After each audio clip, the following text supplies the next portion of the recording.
those investors that have been invested in miners for so long and moving out of the gold trade.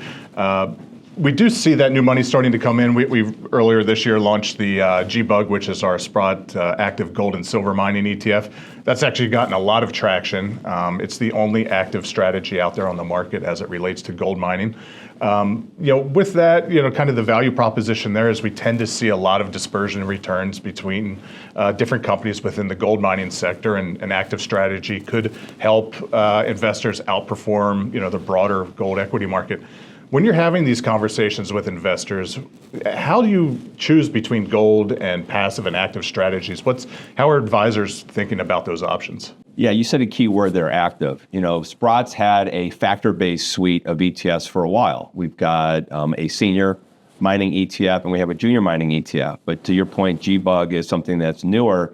And we're finding more and more investors are looking at the active side of this equation. As you go down to market cap, as you go into corners of the room like mining stocks, advisors want to have a more hands-on approach to the allocation of the individual names in those portfolios. So while a passive strategy or even a factor-based strategy may be appropriate for a core allocation, for an advisor who is really looking to go into this, particularly for the first time, they want that additional umbrella of an active manager going out there and looking at the best names out there. So we're starting to see, as more investors start to think about miners, in some cases for the very first time, they are leaning more towards that active approach. It's one of the few spaces out there today, particularly in the world of ETFs, where active management is starting to gain real traction.